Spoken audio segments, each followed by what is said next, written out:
Stock number 22151, 2017 Porsche Cayenne. Had the 3.6 liter engine, nice LED headlights, park assist.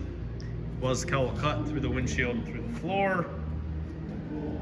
Take a walk here, check out the hoods, nice and clean. No damage to the hood. Passenger side fender, complete.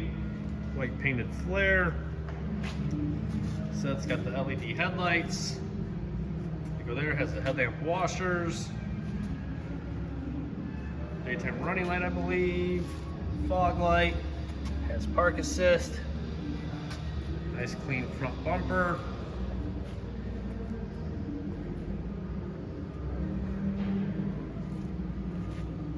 Driver's side fender's good to go too. Had the 3.6 liter engine, so it has that cooling package, fan assembly, radiator, condenser, any other coolers in there. Got your washer reservoir, coolant reservoir, power steering reservoir, the core support. Take a look here at the headlight. Nice and clean, good headlight there. Same with the passenger side housing. Good to go there.